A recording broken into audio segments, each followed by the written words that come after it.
Assalomu alaykum hurmatli radio anglag'uvchilar. Adabiy anglatish programmamizni anglashinglarni qarshi olamiz. Bugungi programmamizda yozuvchi Abdurahmon Qahorning Xinjiang xalq nashriyoti tarafidan nashr qilingan Eli Dolqunlari nomli 2 qismli tarixiy romanining 2-chi qismini anglatishni boshlaymiz.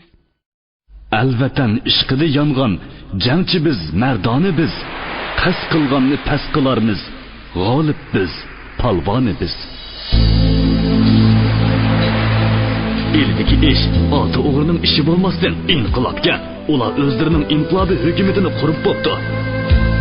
Esi 4 yıl, Manas boyda ötken 4 yıl.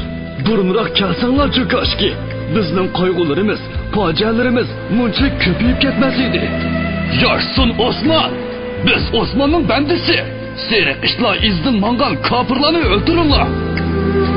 İnqilab qurbonlarini unutib qaldık mı? Altayni asan azat qildik mı? Ta'tir quyun chiqirayotganlarni nimishqa to'smaymiz.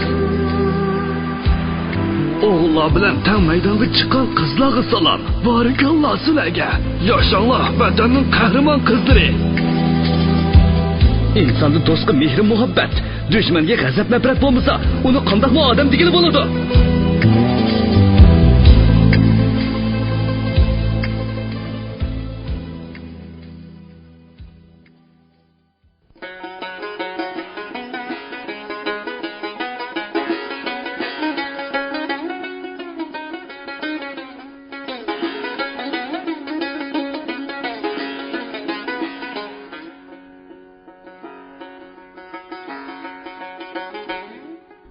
Batalyon komandirlari kirdi. Ularning yuzlari qoradab, ko'zlari pildirlab qolgan edi. Ahvol eg'ir yo'ldoshlar. Xalq paytdan qutulishning chorasini tepish kerak. Tong otsa, texmo eg'ir ahvolda qolamiz. Chekinish kerak, boshqa chora yo'q, dedi birinchi batalyon komandiri Anvar. Chekinsak texmo chatoq. Qarshilik texmo kuchaydi, dushman texmo ustunlik chiqib oladi, dedi 3-chi batalyon komandiri. Hozirgi ahvolda chekinmasak, hamma jonliq kuchlarimizdan ayrilib qolamiz. Anvarning ovozi qat'iy edi. 3-chi batalyon komandiri e'tiroz bildirdi. Chekinsak, kaynimizdan qo'g'lab chiqsa, rasvolachi mag'lub bo'lmamdiq. Chorasini o'ylashimiz. Hozirgi o'rinlarni egilash nurg'un qurbonlar badiliga keldi. Qurbonlar badilini qurbon berish bilan to'landik. Bunda qilish hozirgi paytda butunlay yo'q bo'lishdan derak berdi. Nizomiddin uzildirmay tamaki chekmoqda. Batalyon komandirlari kirgan peti o'r turishib jiddiy talashmoqda va uyoq bu yoqqa mangmoqda. Qiyin vaziyatdan qutulishning chorasini qilmoqda edi. Chekinish unum beradigan strategik tadbirmi, qat'iy qarshilik qilishmi? Har qaysisi o'zlarining qarashlarini, usul choralarini aytishadi. Chekinishning xavfli yeri shu yerdiki, bu yerdagi dushmanning otliq poliklari bor. Shunga chekingandan ko'ra ilishqon tuzuk. Bizning hujumimiz urush qonunidan tashqari bo'layotdi. Bu yerdagi dushman qattiq mudofaalangan. Uning ustiga bizdan nachchasi ko'p. Shunga biz o'ngishsizlikka duch kelyapmiz. Ammo biz hozirgacha g'alaba qilib kelyapmiz. Dushman yengilib kelyapti. Bizda g'alabaga ishonch bor. Dushmanning yuragi pok-pok. Bu urushda muhim omil. Shunga dushmanning qo'lab chiqishi notayin. Chunki u mudofaada tursa, biz hujum qilib kelmasaklik ko'ngli tinidi. Tong etib ketsa, biz texmi o'ngishsizlikka uchraymiz. O'tganki urushlarni esinglarga ilinglar. Hozirgi muhim ish nima? Dedi Nizomiddin o'rnidan turib. Anvar poli komandirining so'zining oxirini kutmayla ikki javob berdi. Jonliq kuchimizni saqlab qolish. To'g'ri. Nizomiddinning ovozi odatdan tashqari qattiq chiqib ketdi. Jonliq kuchlarimizni qanday qilganda saqlab qola olamiz? Biz bilan 1 yildan beri qattiq urushayotgan go'mindonchilarning Shehu qo'ldan ketsa, Xinjiang qo'ldan ketadi deb butun taqdirni Shehuga bog'lab qo'yishi bu yerga qattiq mudofaalanganligidan aytilgan. Biz qiyin ahvolda, Targ'abatay polki texi yetib kelmadi. Kuch silishtirmasida biz to'limi tuvan o'rinda. Bundaq ahvolda butun polkimiz yam bo'lib ketishi mumkin. Shunga chekinishdan o'zga chora yo'q. Kichik tipdagi zambiraklarimiz bo'lsa-mu, bu ahvolda ish qisilishga bo'lmaydi. Dushman uning o'rnini belib qolmasligi kerak. Ishiltish vaqti texi kamidi. Chekinganda har bir batalyon birdan vezovod qoldirishi, ular chechilib o'rinlashtirilishi, har bir vezovodda 2 dan iskantovoy pilomot qoldirilishi kerak. Shu holdami dushman bizni qo'g'lashga muvaffaq bo'la olsa, elishimiz, bir tomchi qinimiz qog'uchi elishimiz kerak. Batalyon komandirlari, shtab xizmatchilari uning so'zini tik turib angladi. Tang otqucha qismlar sezdirmay chekinib bo'lishi kerak. Boshqa gap yo'q, tarqilinglar, dedi Nizomiddin. To'kilgan qonlar, dal daraxtlarga chochirgan, to'pilag'i singan. O't cho'plarning rangini behi rangga kirgizgan qonlar. Uy tomlari, qo'riq tomlarini olib bulmoch qilib bo'ygan qonlar ko'tarilgan kun sho'lisida bu yer manzarasini boshqacha qo'rqinchli, echinishli tusga kirgizib qo'ydi. Uyib qolgan qonlarni yeb dandigan qog'i qo'zg'ullar bu yer osmonida ko'rinmaydi. O'shalarni tushunayotgandir. Bu qonlar o'zlarini ulug' ishga otgan va bu yo'lda mardlik bilan qurbon bo'lganlarning qonlari ekanligini shularni bilayotamdigandir. Tong oldida Musraxun beg'ining oxiri va bog'ning keyindagi yarliqqa chekingan qismlar yo'riq tushkicha yarliqning u tarafiga istehkom yasab ulgurdi. Gap qilish xuddi man'i qilingandek butun jangchilar jimjit, g'amkin holda o'ltirishadi. Ba'zilar enkini olqiniga elishib, ba'zilar beshini sangilatishib, ko'zlarini bir nuqtadan olmay qaytib qolgandek turishadi. Ba'zilar yonposhlab yetib, o'zi sezmagan holda ko'kat qo'llarini chaynaydi. Ko'ngil g'amlarini, g'ashliklarni yo'qotish uchun tetik holat, jangovar sap kerak edi. Lekin hozir uningdan gap ochqili bo'lmaydi-da. Qo'rsoq ochliqi, harg'inlik unutilgan, ishtaha tutilgan. Hammani qandoqdir ko'zga ko'rinmas ruhiy azob qiynamoqda. Ballariga tugilgan nonga, tuvanda shirqirab eqiyotgan suzuk buloq suyiga, bog'da may bog'lab pishgan uzum shaptullarga hech kimning mayli yo'q, rayi kesilgan. Rayhon pichirladi. Varisjonga sagik bo'lmasangiz bo'lmaydigandek turadi. Nadam unsiz o'ltiradi. Sizga da'vatman. Qandoq? Siz to'ymadingiz, men ajoyib xufiyona bir ishni bayqab qoldim-da. Ha? Eransizlik qilmang. Gap qiling. Oqshom qoridonga ilgirlab ketib qolganda, uning daraxtning keyiniga o'tib elib, avtomatini sizga tanglayotganligini ko'rib qoldim. Men yuqorida edim, o'zimni uningga otdim. Qorong'uda shundoq ko'ringanda. Nodam uning deganlariga parvo qilmay g'amsiz o'ltiradi. Rayhon terikib qoldi. Nimondoq tuzlik qilasiz? Kimga tanglayapsiz desam, huduqib qoptiman deydi. Siz varisjonga o'ch emasmi? O'chlikimga o'ch. Shunga sizga shundoq bilindi-da. Tova, davatqinani. Men varisjonga ishonmayman. U qora ko'ngil. Bundoq tuzlik qilaversangiz, oxir beshingizga chiqadi jumi. Ogohlantirib qo'yay. Hamma odamning quroli dushmanga qartilsa, uning sizga bu huduqib qolganligi bo'lamdi. Hujum payti eng jiddiy, eng sagak payt emasmi? Ikkimizning munosabati, varisjonning o'y xiyoli, o'zining kimligi, sizning kimligingiz ham boshqa ishlarni toza chunquroq o'ylab beqing. Nodamning eransizligi, tuzligidan jili bo'lgan Rayhon demaydigan gaplarni mudavatdi. Nodam o'ylanib jim o'ltirib qoldi. Oldingi sapdan etish ovozlari uzilmay anglanib turadi. Hammasi shu yerda qolgan jangchilarni o'ylamoqda edi. Ularmu xuddi bir polik jangchidek dushman o't tochkalariga to'xtamay etayotgandi. Sapdoshlarining yo'qligini bilindirmayotgandi. Ular o'zlarining butunlay qurbon bo'lib ketadiganligini biladigandir. Etishish birda pastlab, birda adaydi. Tushdan keyin komendanning bir turkum aeroplani yetib keldi. Polik tez harakatga kelib mumkinib oldi. Lekin aeroplanlar bu yoqqa kelmadi. Kechadan beri urush bo'layotgan maydonlarni bombardimon qilishga boshladi. Sharqdan g'arbga, g'arbdan sharqqa aylanib yurib, uzoq bombardimon qildi-da ketib qoldi. Etishish to'xtamagan bo'lsa-mu, to'pichang istaklar orasida qolgan jangchilarning otgan o'qlari ozlab ketib boradi. Komandan qismlarimi bu holni bayqab qoldi. Biroq hujum qilishga jur'at qila olmadi. Chunki kech kirib qolgan edi. Jang maydonida hayot qolgan jangchilar holidan ketgan chaqda qorong'u tushib ketdi. Shixu urush maydoniga polkovnik Nizomiddinning qo'mondonlik qilishi to'g'risidagi bosh shtabning buyrug'imi Tarbog'atay polkimi yetib keldi. Nizomiddin hujum operatsiyasini tuzib chiqdi. Bir polik shimoliy g'arbdan, yana bir polik shimoliy sharqdan Mo'ng'ul divizioni markaziy qismdan hujumga o'tdi. Zambirakchilar atriti jangovar holatda yoshirinib turdi. Biz mush yo'nalishda hujumga o'tamiz, dedi Nizomiddin komandirlarga tushuntirib. Bir necha soatlik, balki bir kunlik hujumda dushman albatta hosiraydi. Endi yordamga erishamaydi, chunki Ko'yton daryosi ko'rigini raqamjon partizanlar ishg'ol qilib bo'ldi. Ularning qatnashi uzildi. Dushman yordamga muhtoj bo'lib turganda zambirakchilarimiz uzildirmay otdi. Biz shiddat bilan bostirib boramiz. Plan ma'qullandi. Hujum butun saf bo'yicha biroqla boshlandi. Qo'moch qo'rg'andek ovozlar ko'tarildi. Yerlar titradi. Derazalar jaloqladi. Dal daraxtlar qoroslab so'ndi. Hatto qumurib tashlandi. Shixu daryosi vodisi zilzilaga keldi.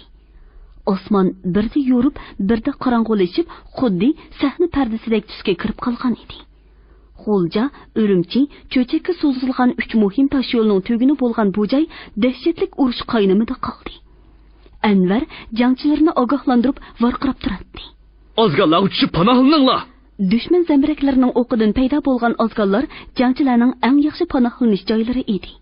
Chunki bu eng ishonchli joy. To'p ishkinchi yenib bu yerga tushmaydi. Bir parcha cho'loqtam, eri qiri, kichkina dumchak yer yoki odam potqudek go'donliq jangchilar uchun eng qimmatlik, navbati kelganda kishilar e'tibormi qilmaydigan bir parcha xom kesakning butun surlik bir jonni hayotni saqlab qolish roli bo'ladi. Suk-suk, yulg'unlik, tikanlik dalalarda qancha yillar tirikchilik bilan medirlab kelgan shaharda uzoqdan uzoqqa so'zilgan vodilarda ajoyib shovqin surarlar. Kushildigan to'p sadolari, sekund to'xtamay uzluksiz etilayotgan o'q ovozlari ko'tarilmoqda edi. Bu dalalar o'z tarixida bir parcha uzunchoq qip-qizil o'tning chaqmoq tezligida uchishini, tushgan yerida bir necha odam potqudek go'donlar paydo qilishini, hatto ba'zida odam dal daraxtlarni osmonga ilib chiqib ketishini ko'rmagan bo'lg'iydi. Ko'rmagan. Mana endi ko'ryapti. Bu alomatlarning bir yangi o'zgarish elib keladiganligini endi sezayotdi. Jangchilar o'tdi, yer beg'irlaydi, o'riga chiqadi, pastga tushadi, o'ngda bo'ladi, dumyatadi. Qoridon mahallasini egillagan qismlar shiddat bilan olg'a siljimoqda edi. Tutaklar, ko'yindilar qo'nib, yuzlari qoradigan va turishgan Anvar varqirdi. Tez, ko'rikni egilanglar. Uning ko'zlari xon ostidan yengili chiqqan kishidek pildirlab, tishlari parqirab qolgan edi. Jangchilarning bir qismi Qoridon mahallasi bilan Shixu orliqidagi ko'rikka o'milib, birining keyindan biri yugurishdi. Uchinchi bo'lib Abduvali yugurdi. Vijildigan o'qlar ichida u birdili maydasini tutib turib qoldi. Santurlib to'xtadi. Bo'lmadi, yiqildi. Rayhon hech nimaga qaramay uningga o'zini otdi va uni so'rab ko'rik ostiga elib tushdi. Abduvalining ko'zi yumilgan, biroq tinatdi. Qayerlardandir berilayotgan o'tkir nur, uchayotgan sonsiz to'plarning qizg'uch sho'lalarida uning to'tirib ketgan yuzi birda yo'rib, birda o'chadi. U bir to'lg'inib qo'lini gimnastorkasining yonchuqiga akilevidi, biroq tugmasini yechkicha qo'li siyrilib tushib ketdi. Uning beshiga yetib kelgan Jamoliddinning kirpikiga yosh ilindi. Abduvalining tashnoliqqa yetmagan orzusi, tixi oxirlashmay turib, uzilib qolgan muhabbat qissasi uning ko'z oldiga kelgan edi. Rayhon Abduvalining mayda yonchuqiga qo'l silib, fidoilik medalini oldi. Jon halqumiga kelganda bir tuzilish bo'ladi degan rasmidi. Abduvali ko'zini ochib, beshidagilarga sap soldi. Jamoliddinni tunib, "Sen bilasan, men o'ylanmagan. Aqtar buviga ayt, erga tayson. O'g'il tug'ib, ismini Abduvali qo'ysin. Uningga Mushu medalni taqab qo'ysin." Jamoliddinning kirpikidagi yosh Abduvalining yuziga temib tushdi. Shu on Abduvalida yana qandoqdir bir jonlanish, tuzilish ko'rildi. Yig'lama. Xushal bo'l. Turmida o'lib ketgan bo'lsam, yig'lasang bo'ladi. Ko'ksimga fidoilik medali chiqquchilik urushlarni qildim. Ozodlik temining etishiga menmi bir necha pay o'qni burunroq otdim. Jon o'zganlarni ko'p ko'rib, bag'ri ezilishdan to'xtab qolgan Rayhonning nozik kirpiklari namlandi. Mayli. Armenim yo'q. Opamga sizlar ega. Uning ahvoli ig'irlashib o'zgarib boradi. Hukumat ega. Uning tiniqi ostilab ketdi-da, nursiz ko'zlari asta yumildi. Birdilla qiyoqas cho'qan ko'tarilib ketdi. Beshini ko'tarib, nerdagi potaydan to'zallar, istifaklar buruqtirma bo'lib chiqayotganligini ko'rgan Jamoliddin jonlanib, Abduvali, ana, ava generalni potay gum bo'ldi. Qarg'ina, Abduvali. U ko'zini yenib ochmadi. Bu yerga yetib kelgan jangchilar ko'rikning osti va uning atrofiga, eri qirlariga yo'shirindi. Rayhon yordorlarning yorisini tengishga kirishib ketdi. Ba'zi yordorlarni yudib o'milab ko'rik ostiga elib tushadi. Hajarmu cho'ng yonpishidan tengilgan yordorni yudib akeldi. Ko'rik osti hamshira qizlarning yordorlarni amlaydigan tibbiy punktiga aylanib qoldi. Mo'ldirdek yig'iyotgan o'qlar orasida ilgirlash davomlashib, jangchilar sozliqqa tushdi.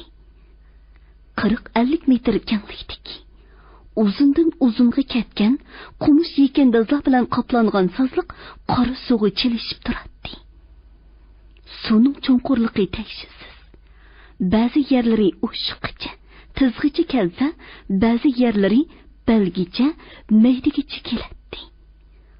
Sozliqning dushmanlar tarafidagi qirg'iqi egiz. Egiz selingan butxona go'mindonchilarning eng ishonchlik mustahkam qo'rg'ini. Butxonani asosiy qo'l qilib sonsizlagan potaylar turg'izilgan. Okopkalar qezilib, yer osti yo'llari orqali bir-biriga tutashtirilgan. Hujumning umutsizligi mana endi texmi belindi. Vazifa elib do'nga yomashgan jangchilar xuddi yilondek to'lg'inib, yer beg'irlab olg'a siljiydi. Lekin o'q tegib do'milab tushadi yoki shu yerda yetib qoladi. Shu taqlidda olg'a siljish, o'q tegib o'lish bir necha qitim qaytalandi. Sozliqning ichidami o'lish, yaralanish ko'payib ketdi. Shiddat bilan turtib chiqib kelayotgan qo'shin bu yerda ilgirlashga faqat erisholmadi. Sozliq suyi qon bilan bo'yilishga boshladi. Dushman qismlarimizni mushu sozliqqa qopsayilib, qirib tugitishni qasdlaydi. Shunga butun qurollarni biriqli ishqa selib, ajal o'qlarini odatdan tashqari yoqtirmoqda edi. Shundaq jiddiy to'pqa tutish bilan polik chomisidagi dushman sap tortib, jinini tikib hujum bilan varqirishib chiqib keldi. Ular miltiqlarining uchiga ishtiklarini bekitishib olgan. Bu ularning 2 kundan beri 3-qitim hujumga chiqishi edi. Nizomiddinning, Anvarning, boshqa komandir jangchilarning kutayotgani mushu. Üzülmey mushundaq qilib tursa, xo'p yaxshi bo'lar edi, ha? Kelsin, yaqinroq kelsin. Jangchilar dushmanni ko'rmay etishdan ko'rib etishni afzal ko'radi. Pilotlar xushalliqdan sayrab ketdi. Granatlar jo'shqinlik bilan tashlandi. Taraf-tarafdan varqirashlar ko'tarildi. Omad keldi. Ot, so'yritib et. O'ng yoni qara, granat tashla. Dushmanning birinchi qatori yiqildi. Ikkinchi qatori yiqildi. Lekin tan bermadi. Kuchinib yana hujum bilan keldi. Yiqildi. Bo'lmadi. Chekindi. Istiqomlarga tushib ketdi. Jangchilarning omadi ketgan edi. Potaylardan o'qlar ishtik yoqqan yomg'irdak yig'ishqa, zambiraklardan etilgan to'plar qushildab kelib portlashga boshladi. Tong etib qoldi. Etishlar pastladi. Qismlari qumush, yekallarning doldisida Soğu çelişip yatatdı. Jangchilar tevish chiqarmaslikqa tirishadi. Hatto jon uzayotganlarmi shapsiz yiqilishni istaydi. O'lgan jangchini elib ketishga yoki neriroq surib qo'yishga bo'lmaydi. Suv to'lib qo'rsqi ko'pgandan keyin yeningda laylab turadi yoki cho'kib ketadi. Shundoq echinishli hollar ko'rilmoqdiki, suvda jon uzayotgan saddishingni erkingini yotqizib qo'yolmaysan. Suvni shiroqlatib o'tmasligi uchun uni xuddi bo'g'iyotgandek mahkam quchoqlab tutib olasan. Ishki ig'iz yaxshi gapini yuragingda saqlanib qolgudek so'zni anglay olmaysan. Uning armon vasiyatlari bor edi. Nima degan alamlik bu? Hatto jon ochiqida varqirib o'tmasin deb og'zini chingida tutib olasan. Nima degan ig'ir minutlar bu, ha? Qorong'i tushish bilan hujum yana boshlandi. Bir necha soatgacha bir qadam ilgirlash ko'rilmadi. Ko'rilayotgani jangchilarning sapdan chiqayotganligi edi. Yerim kechidan halqagan mezgilda Nizomiddin qo'lidagi qizil qarindoshni xarita ustiga tashladi. U qismlarimizga o't echayotgan dushman tochkalarga qarshi hujum istiralkalarini qo'yib bo'lgan edi. Uning chaqirishi bilan kirgan har qaysi qismlarning komandirlari Nizomiddinning chiroyining surlik tus olganligini, qo'yiq qoshlari tiklashib, ko'zlarining yonganligini ko'rishdi. U komandirlarga monolarni o'qtirdi. Egizlikdagi botxona dushmanning birinchi darajalik johil qo'rg'ini. U yoqdagi tugman, bu yoq to'qmushdagi generalni potay dushmanning ikkinchi darajalik qo'rg'onlari. Bizning umumiyuzli g'albini qo'lga keltirishimiz mushu johil qo'rg'onlarni ilishimizga bog'liq. Uning qo'g'i shunday ig'ir so'zlari komandirlarning ustiga mushaqqatli vazifalarni yuklamoqda edi. U so'zini tez-tez davomlashtirdi. Atihet, shehu xalqi hetni xushal-xo'ram bilan ozodlik nuri ostida o'tkazsin. Bugun oliy bosh qo'mondonimiz general-leytenant Issoqbek yo'lga chiqdi. Umu ati mushu xushallikqa, tantanaga ulgursin. Biz bilan shehu xalqi bilan het namimizni birga o'qisin.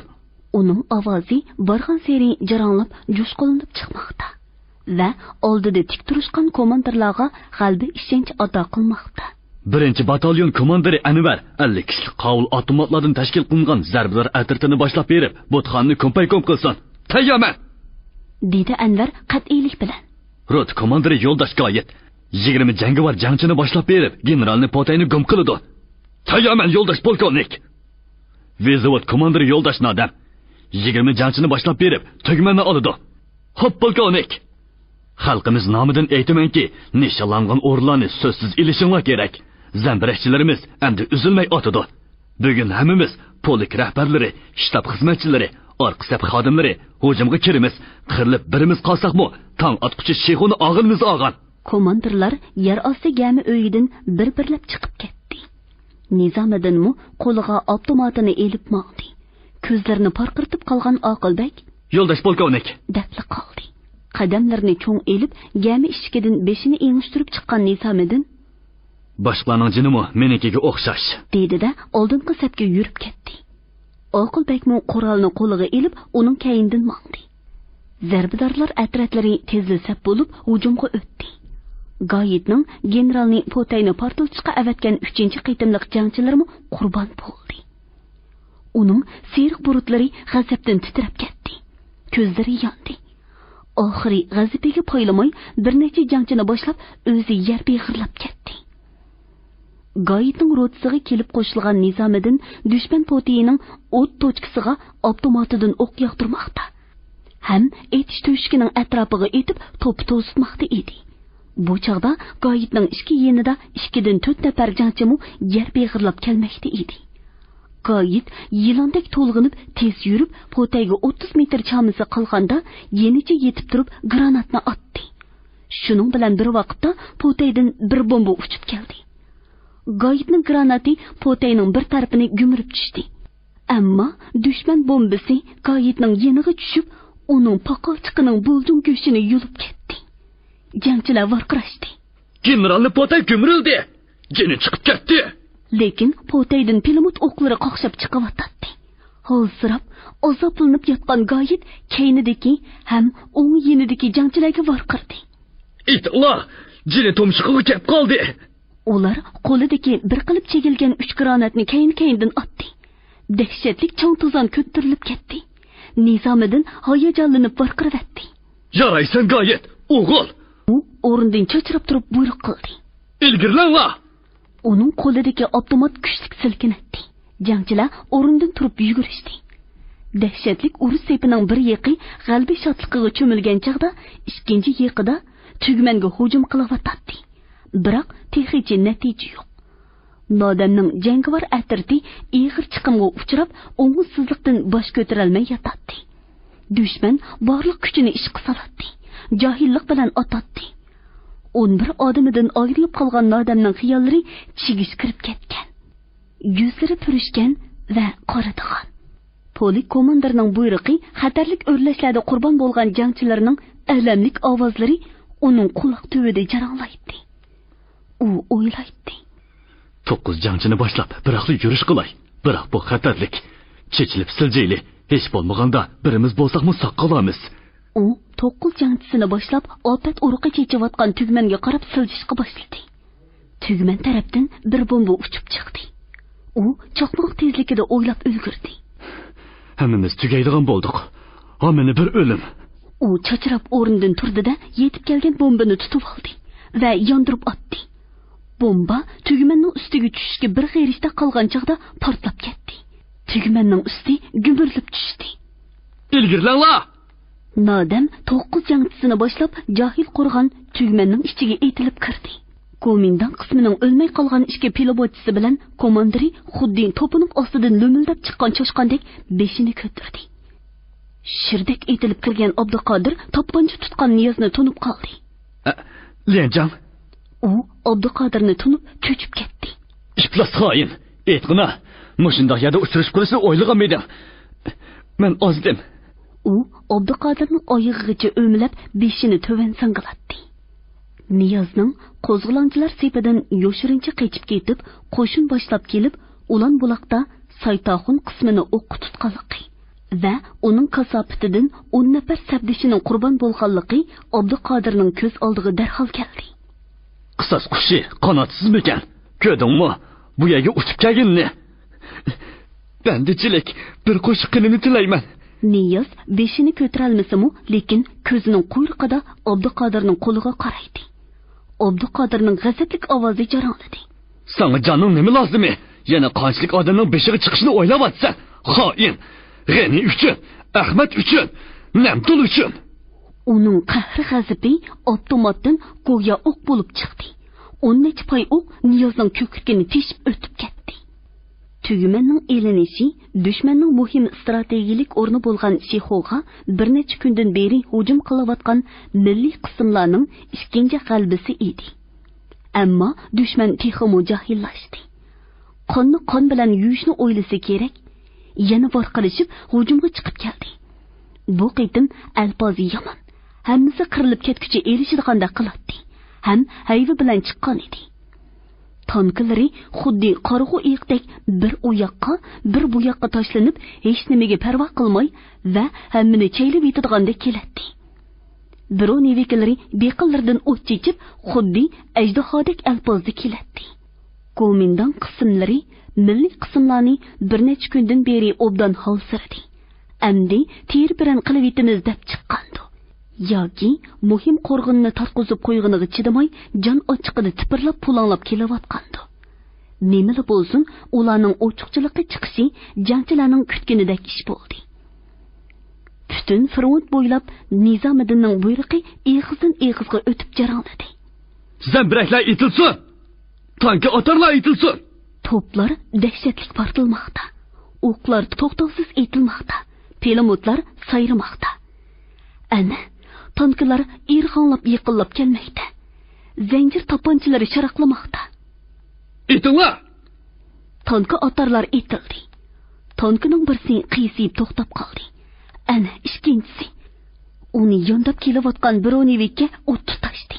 Yolqin ko'tarildi. Xuddi zo'r ajdaho eg'iz burundan o't chechayotgandek yolqinlar turilib osmonga uchmoqda edi. Jangchilarning tantana qiqas cho'qonlari ko'tarilib ketdi. Qolgan tanklari keyniga pirqirdi. Yana kuchli cho'qonlar. Dushman chekindi. Biroq atakaga o'tkilib bo'lmaydi. Jahil qo'rqondan qoqsib chiqayotgan o'qlar quloq mengini yeydi. O'rindan turishga imkoniyat bermaydi. Anvar goh o'ngdan, goh so'ldan yer beg'irlab boradi. Uning yuzlari qaridigan. Istitaklardan, yuzlaridan iqib tushayotgan tarlarimi, tosh tilivatgan mag'izdan tomchilayotgan qonlarimi qop-qora bo'lib ketgan. Gimna turkisining yanglari titilib, qo'lining jaynikidanmi qon iqayotgan edi. O'tkining o'ktisini, beshidagi shapkisini o'q quchirib ketdimi, nalada qoldi. U bularning hech qaysisini bilmaydi. Ammo tildab qolgan ko'zlar bilan nagi beqishni, qayoqqa yuzlanishni yaxshi biladi. Ko'zidan faqat neri qilmayotgan pilomot to'shkini jimiq tura olsalar, keynidagi minglagan jangchilarning taqdirining nima bo'ladiganligini texmu yaxshi biladi. Qadamda bir sunaylab yoki ishki pukilinib yetib qolgan jangchilar uchrayotdi. Ba'zilarining qo'lida quroli, etishga ulgurolmagan granatlari shu petich turibdi. Uning ko'ngli shunchalik to'xtab qolganki, dushmanga o'lim ato qiladigan qurollari ahamiyatsiz narsadek ko'rindi. Jasadlar borgan sari ko'plab yo'liqmoqda. Ohu belgilangan yerga bora olmagan ulug' orzu istak egalarining jasadlari amdi oddiy holda uningga panohlanish quroli bo'lib xizmat qilmoqda. U dushman o'qlari bilan o'ynashayotgandek birdan u yoqqa, birdan bu yoqqa tashlanadi va ko'zini tutib berdigandek o't to'shkiga qaraydi. Kishi bir minut ichida nurg'un voqealarni o'ylab ulgurdi. Ammo uning nurg'un minutlar ichida o'ylayotgani o'sha ajal uruqlari chechayotgan o't to'shkiga yetib berish. Boshlab ketib borgan jangchilari borgan sari ozlab ketib bordi. 50 nafar qovul jangchisidan oralla 13 qoldi va ular tarqaldi. Anvar butxonaga yaqinlab berib bo'lgan edi. Ko'ziga butxonadan boshqa hech nima ko'rinmaydi.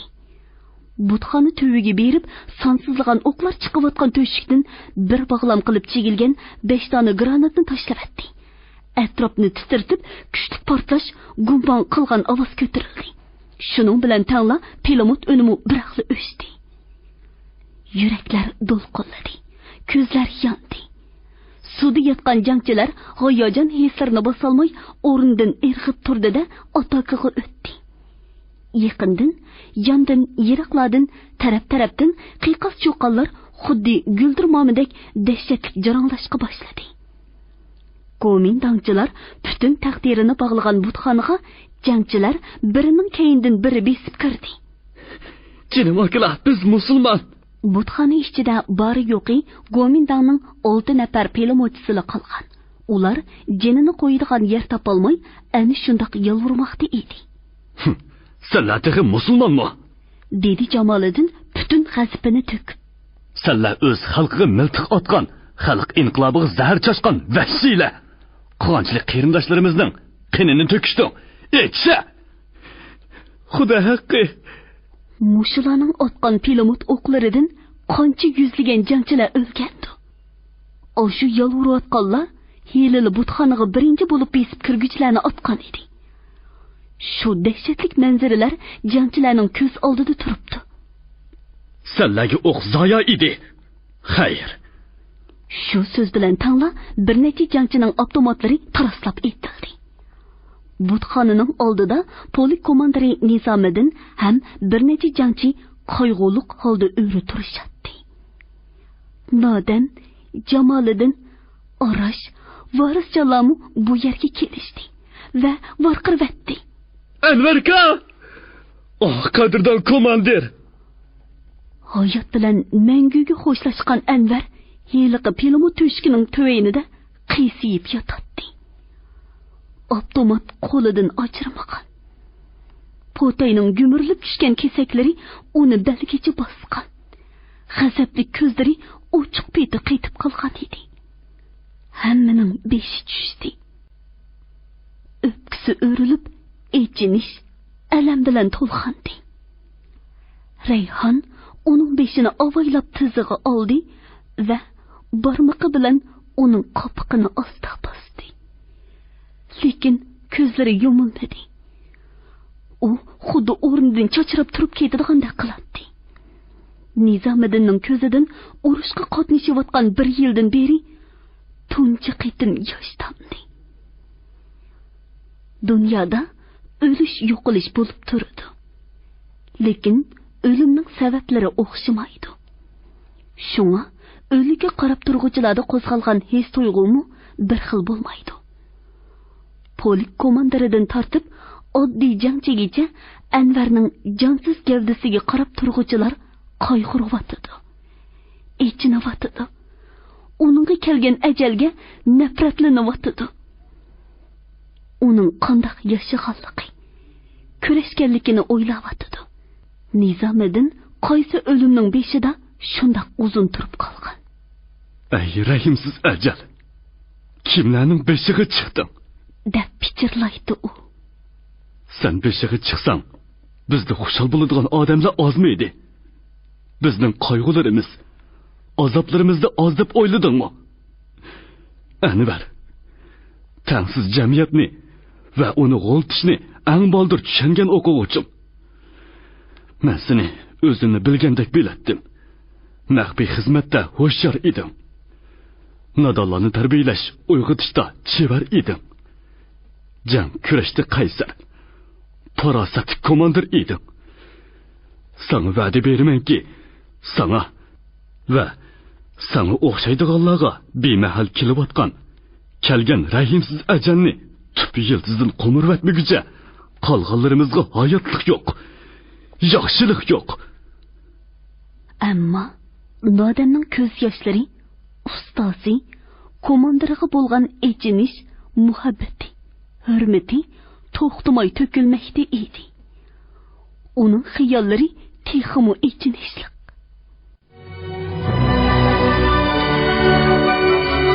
Cahil qo'rg'on elindi, dushmanning beli o'shtildi. Amdiki janglarimiz mard komandir, shonli qurbon Anvar uchun Anvarning nomi bilan boshlansin. Jangchilarimiz o'limdanmi, jafo mushaqqatdanmi qo'rqmay jang qildi. Mundaq ruhmi tarixda oz ko'rildi. Chiqimmi oz emas. Har holda qon bekor oqmadi. Oldin ishki cherik uyimizga besib kirib, qo'yimizni, yarim xalta gurichimizni, ozroq onimizni bulab chiqib ketdi. 2 kundan keyin u netsi yana besib kirdi.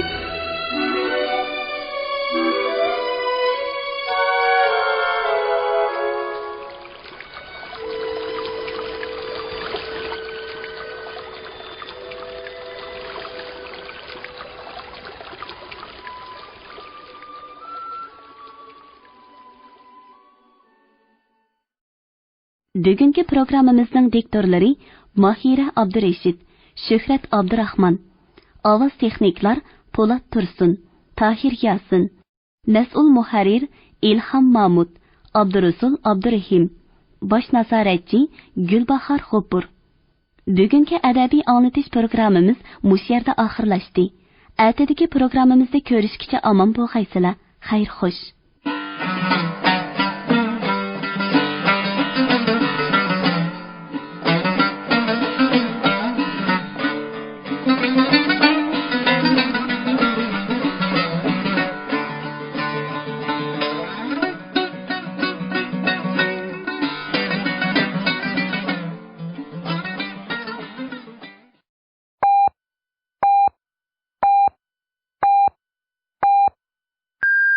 Beijing vaqti